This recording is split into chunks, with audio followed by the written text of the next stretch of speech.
आजही आरोपींतर्फे पुन्हा हे आरोपी निश्चितची सुनावणी लांबणीवर टाकण्याचा प्रयत्न झाला। आरोपींनी या खटल्यामध्ये आतापर्यंत जे D2 ऑपरेशन केलं, ज्याप्रमाणे पाकिस्तानतर्फे K2 operation, K for Kashmir आणि K फॉर खलिस्तान असं केलं जात होतं, त्याचप्रमाणे आरोपींनी देखील या खटल्यात वेळोवेळी वेगवेगळे हातखंडे वापरून D2 operation, D for delay आणि डिरेल, उशीर करणं आणि खटला उलथून टाकण्याचे प्रयत्न होते।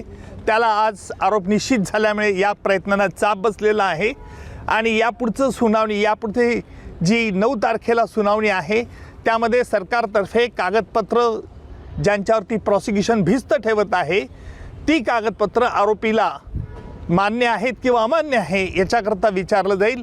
त्याच्यानंतर साक्षीदारांची यादी दिली जाईल आणि प्रत्यक्ष पुराव्याचं काम लवकरच सुरू होईल। खंडणी वसुलीच्या मार्गात संतोष देशमुख यांनी अडथळा निर्माण केला होता। याच रागातून आरोपींनी कट रचून संतोष देशमुख यांची निर्गुण हत्या केल्याचा युक्तिवादी उज्ज्वल निकम यांनी आजच्या सुनावणीवेळी केला। अखेर आज न्यायालयाने वाल्मिक कराड व त्यांच्या गँगच्या विरुद्ध आज आरोप निश्चित केलेले आहेत।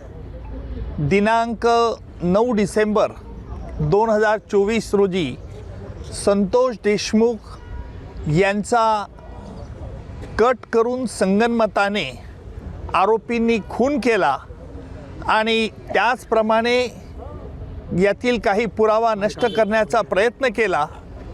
याला कारण म्हणजे वाल्मिक कराड याला जी खंडणी जो मागत होता ती खंडणी अबाडा कंपनीकडनं मिळण्यास अडथळा संतोष देशमुख यांनी केला, याकरिता त्यांचा खून करण्यात आला। अशा रीतीचा सरकारतर्फे आम्ही आरोप प्रस्तावित केला। न्यायालयाने आरोप त्याप्रमाणे आज निश्चित केले। एकूण सगळ्या आरोपींच्या विरुद्ध आज निश्चित करून त्याची पुढील तारीख आता 8 जानेवारी ही तारीख ठेवलेली आहे।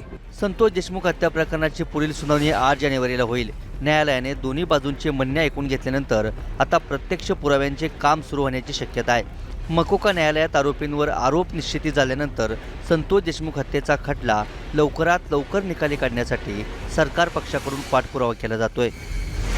पुढील सुनावणीपासून प्रत्यक्ष साक्षीदारांची उलट तपासणी आणि पुराव्यांचे काम सुरू होणार असल्यानं या खटल्याला आता वेग मिळू शकतो। बीडहून रोहिदास हातागळेसह ब्युरो रिपोर्ट,